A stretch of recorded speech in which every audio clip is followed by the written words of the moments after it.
ಎಲ್ಲರಿಗೂ ನಮಸ್ಕಾರ. ಇಂದಿನ ವಿಷಯ ಹಬ್ಬ. ಎಲ್ಲ ಹಬ್ಬಂದರಿಗೂ ಹಬ್ಬ ಆದಾಗ ಖುಷಿ ಆಗುತ್ತೆ. ಹಬ್ಬ ಜವಾಬ್ದಾರಿಯಿಂದ ನಡೆದುಕೊಳ್ಳಬೇಕಾಗುತ್ತದೆ. ಗಂಡ ಹೆಂಡತಿಯರ ನಡುವೆ ಪ್ರೀತಿ ವಿಶ್ವಾಸ ಜಾಸ್ತಿ ಆಗುತ್ತೆ. ಕ್ರಮೇಣ ತಾಯಿಯಾದವಳು ಮಗುವಿಗೆ ಹೆಚ್ಚು ಸಮಯ ಮೀಸಲಿಡುತ್ತಾಳೆ. ತಾಯಿ ಮಗುವಿನ ಜೊತೆ ಹೆಚ್ಚು ಕಾಲ ಕಳೆಯುವುದರಿಂದ ಮಗುವಿಗೆ ಹತ್ತಿರವಾಗುತ್ತಾಳೆ.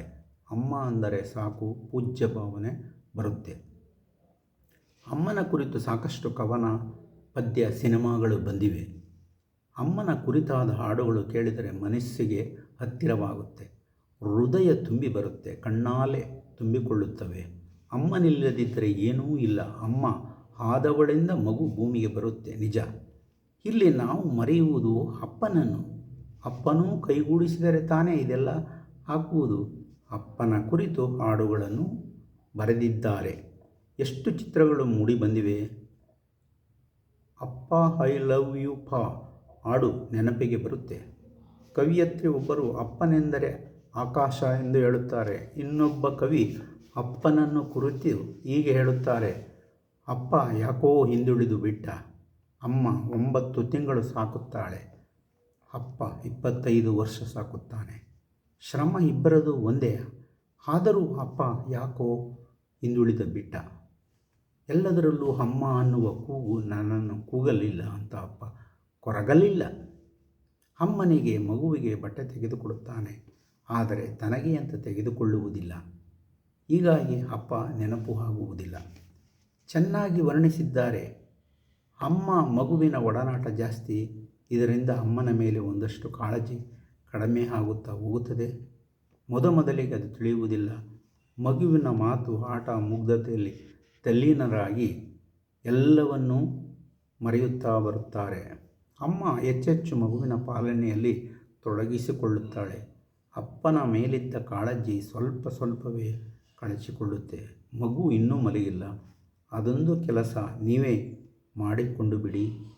ಮೊಬೈಲ್ನಲ್ಲಿ ಹೆಚ್ಚು ಮಾತನಾಡಬೇಡಿ, ಮಗುವಿಗೆ ತೊಂದರೆ ಆಗುತ್ತೆ. ಟಿವಿ ಸೌಂಡ್ ಸ್ವಲ್ಪ ಕಡಿಮೆ ಮಾಡಿ ಅಂತ ದಿನೇ ಬೇಡಗಳು ಹೆಚ್ಚಾಗುತ್ತಾ ಹೋಗುತ್ತವೆ. ಅಪ್ಪನಾದವನಿಗೆ ಅಮ್ಮನ ಸಾಹಚರ್ಯ ಸ್ವಲ್ಪವೇ ಕಡಿಮೆಯಾಗುತ್ತಾ ಹೋಗುತ್ತದೆ. ಆದರೆ ಅಪ್ಪ ಯಾವುದನ್ನು ತಲೆಗೆ ಹಾಕಿಕೊಳ್ಳದೆ ಮಗುವಿನ ಬೆಳವಣಿಗೆಯಲ್ಲಿ ತೊಡಗಿಸಿಕೊಳ್ಳುತ್ತಾನೆ. ಮಕ್ಕಳ ಭವಿಷ್ಯವೇ ತನ್ನ ಭವಿಷ್ಯ ಅಂತ ಮಕ್ಕಳ ಓದು, ಅವರ ಆರೋಗ್ಯ, ಖುಷಿಯಲ್ಲಿ ಪಾಲ್ಗೊಳ್ಳುತ್ತಾ ಹೋಗುತ್ತಾನೆ. ಮಧ್ಯೆ ಮಕ್ಕಳ ಅಮ್ಮನ ಒತ್ತಾಯ. ಮಕ್ಕಳು ಹೀಗೆ ಬೆಳೆಸಬೇಕು, ಒಳ್ಳೆಯ ಬಟ್ಟೆ ಹಾಕಬೇಕು, ಹೆಣ್ಣು ಮಕ್ಕಳಿಗೆ ಒಡವೆ ಮಾಡಿಸಬೇಕು ಇತ್ಯಾದಿ ಒತ್ತಡ ಬೀಳುತ್ತವೆ. ಸ್ವಂತ ಮನೆ ಮಾಡಿಕೊಳ್ಳಬೇಕು. ಮಕ್ಕಳು ದೊಡ್ಡವಾಗುತ್ತಾ ಬಂದಿದ್ದಾರೆ. ಮಕ್ಕಳು ದೊಡ್ಡವರಾಗುತ್ತಿದ್ದಂತೆ ಹೆಂಡತಿಯ ಸಾಹಚರ್ಯ ಕಡಿಮೆಯಾಗುತ್ತಾ ಹೋಗುತ್ತದೆ. ಮಗ ಮಲಗಲಿಲ್ಲ, ಅವರಿಗೆ ಓದಿಸಬೇಕು, ನನಗೆ ಅಡಿಗೆ ಮನೆಯಲ್ಲಿ ಕೆಲಸ ಇದೆ, ಹಾಗೆ ಹೀಗೆ ಅಂತ ತನ್ನ ಕೆಲಸದಲ್ಲಿ ನಿರತಳಾಗುತ್ತಾಳೆ.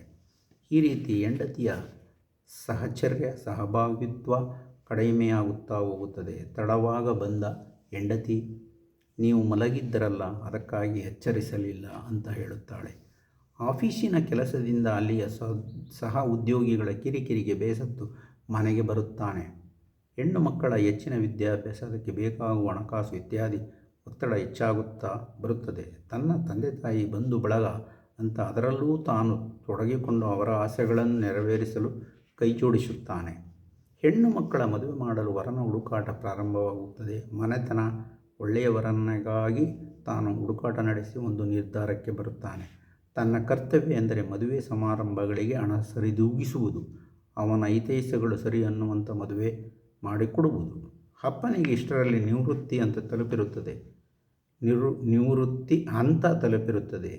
ಈ ಕಾಲಘಟ್ಟದಲ್ಲಿ ಗಂಡ ಹೆಂಡತಿಯರ ಬಾಂಧವ್ಯ ಕೇವಲ ವ್ಯವಹಾರಕವಾಗಿರುತ್ತೆ. ತಪ್ಪುಗಳನ್ನು ಹುಡುಕುವ ಹಂತ ತಲುಪಿರುತ್ತೆ. ಗಂಡ ಹೆಂಡತಿಯರ ಜಗಳ ಹುಂಡು ಮಲಗುವ ತನಕ ಅಂತ ಗಾದೆ ಮಾತು ಇದೆ. ಆದರೆ ಈ ಗಾದೆ ಮಕ್ಕಳಾಗುವ ತನಕ ಸರಿ. ನಿವೃತ್ತಿ ಹಂತ ತಲುಪಿದ ಮೇಲೆ ಸಣ್ಣ ಪುಟ್ಟ ಮನಸ್ತಾಪ ಪ್ರಾರಂಭವಾಗುತ್ತದೆ. ಜಗಳ ಪ್ರಾರಂಭವಾಗುವುದೇ ಹುಂಡು ಮಲಗಿದ ಮೇಲೆ ಹೇಗೋ ರಾತ್ರಿ ಕಳೆದು ಬೆಳಗಾಗುತ್ತೆ. ಹಳಿಯ ಅಥವಾ ಸೊಸೆ ಬಂದ ಮೇಲೆ ಜೀವನದ ಚಕ್ರ ಬದಲಾಗುತ್ತಾ ಹೋಗುತ್ತದೆ. ಹಳಿಯನಿಗೆ ಹೆಚ್ಚು ಪ್ರಾಶಸ್ತ್ಯ ಕೊಡುವುದರಿಂದ ಅಪ್ಪನ ಸ್ಥಾನ 2ನೇ ಸ್ಥಾನಕ್ಕೆ ಹೋಗುತ್ತದೆ. ಗೊತ್ತಾಗದಂತೆ ಇವೆಲ್ಲ ಆಗಿ ಹೋಗುತ್ತೆ. ವೃತ್ತಿಯಲ್ಲಿ ಇರುವವರಿಗೆ ಇದ್ದ ಸ್ಥಾನಮಾನ ನಿವೃತ್ತಿಯ ನಂತರ ಬದಲಾಗುವಂತೆ ಸಂಸಾರದಲ್ಲೂ ಬದಲಾಗುತ್ತೆ. ಇದು ಜಗದ ನಿಯಮ. ವಿವಿಧ ವೃತ್ತಿಯಲ್ಲಿರುವ ಅಪ್ಪಂದಿರು ಒಂದು ರೀತಿ ಬದಲಾಗುತ್ತಾರೆ. ಅಂತಹವರು ಹೆಂಡತಿಯಾದವಳಿಗೆ ಸಮಯ ಕೊಡಲಾರರು. ಉದಾಹರಣೆಗೆ ರಾಜಕೀಯದಲ್ಲಿರುವವರು, ಸಿನಿಮಾ ಕ್ಷೇತ್ರದಲ್ಲಿರುವವರು, ಡಾಕ್ಟರ್ಗಳು, ಉದ್ದಿಮೆದಾರರು, ದೊಡ್ಡ ದೊಡ್ಡ ಜಮೀನುದಾರರು, ಯಜಮಾನರುಗಳು. ಮನೆಗೆ ಬಂದರೆ ಸಾಕಪ್ಪ ಅನಿಸುತ್ತದೆ ಅವರವರ ಹೆಂಡತಿಯರಿಗೆ. ಮನೆಯ ಪರಿಸ್ಥಿತಿ ನಿಭಾಯಿಸಿ ಸಾಕಾಗಿರುತ್ತೆ. ಮಾಮೂಲಿ ಉದ್ಯೋಗಿಯಾಗಿದ್ದು ನಿವೃತ್ತಿಯಾದವನ ಕಥೆಯೇ ಬೇರೆ ಆಗಿರುತ್ತೆ.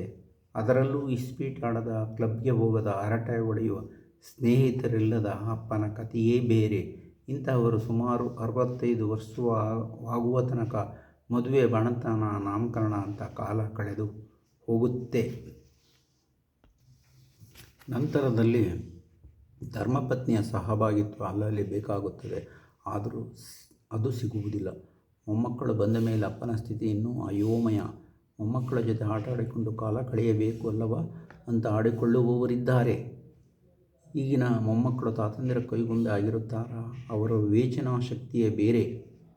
ಮಗಳು, ಮಗ, ಅಳಿಯ, ಸೊಸೆ, ಮಕ್ಕಳ ಯೋಗಕ್ಷೇಮ ವಿಚಾರಿಸುವುದರಲ್ಲಿ ಅಮ್ಮನೂ ಸಹ ಸಾಕಾಗುತ್ತಾಳೆ.